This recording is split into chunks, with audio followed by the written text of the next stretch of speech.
আজকে ইফতারে বানিয়েছিলাম একটু পাস্তাটা এতটাই ভালো খেতে হয়েছিল, বিশ্বাস করো শেষ করতে 5 মিনিটও টাইম লাগেনি, এতটাই ভালো হয়েছিল। তো ভাবলাম তোমাদের সাথেও রেসিপিটা শেয়ার করা যাক।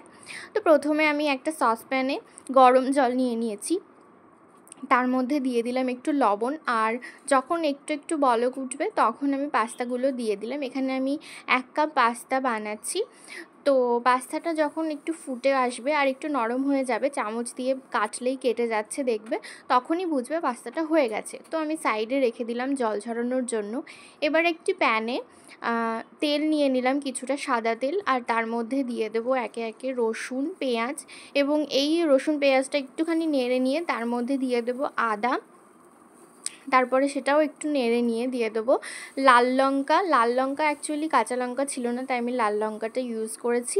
আর তারপরে দিয়ে দিয়েছি কিছুটা টমেটো, এখানে আমি 2টো টমেটো ফালি করে কেটে দিয়েছি। আর একটু দিয়ে দেবো লবণ, যাতে টমেটোটা তাড়াতাড়ি মানে সিদ্ধ হয়ে যায়।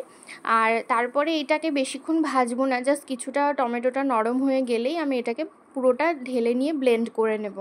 আর তারপরে ওই সেম প্যানে নিয়ে নেব কিছুটা বাটার, আর অল্প করে একটু তেল নেব যাতে বাটারটা না পুড়ে যায়। এরপরে বাটারের মধ্যে দিয়ে দেবো কিছুটা অরিগেনো আর একটু গোলমরিচ, ফ্লেভারটা যাতে ভালো আসে, আর আমার অরিগেনোর ফ্লেভারটা খুব ভালো লাগে। এরপরে আমরা যেই মশলাটা পেস্ট করলাম, পেঁয়াজ, আদা, রসুন, টমেটোর যে পেস্টটা, সেই পেস্টটা দিয়ে দেবো।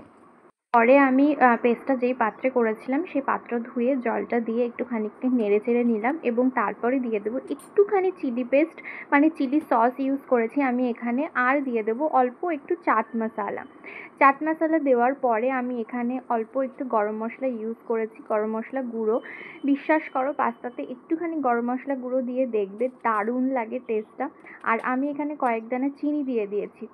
আর এরপরে আমি সসটা রেডি হয়ে গেলে দিয়ে দেবো আমার সেদ্ধ করা পাস্তাটা, এবং পাস্তাটা দিয়ে খানিক নেড়ে চেড়ে নেব পাস্তাটা রেডি হয়ে যাওয়া পর্যন্ত। যেহেতু আমি পাস্তা সিদ্ধ করার সময় আর সস বানানোর সময় লবণ দিয়েছিলাম, তাই জন্য আমি এই রান্নাটা করার সময় আর কিন্তু কোনো রকমের লবণ ইউজ করিনি। আর এইখানে আমি দিয়ে দিচ্ছি কিছুটা প্রসেসড চিজ আর একটু মজরেলা চিজ দিয়ে দিয়েছি। চিজটা তো দিতেই হবে পাস্তাতে, চিজ না দিলে পাস্তার টেস্টটা একদমই ভালো আসবে না। তো তারপরে দিয়ে দিলাম একটুখানি বাটার, লাস্টে একটুখানি বাটারটা দিলে টেস্টটা ভীষণভাবে এনহ্যান্স হয়।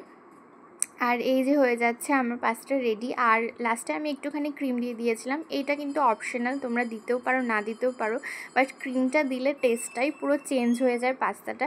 তো আজকের ভিডিও কেমন লাগলো তোমরা অবশ্যই কমেন্ট করে জানিও। এইরকম টেস্টি টেস্টি পাস্তা বাড়িতেও বানাও আর খাও, আর আমাকে জানাও তোমাদের কেমন লাগলো।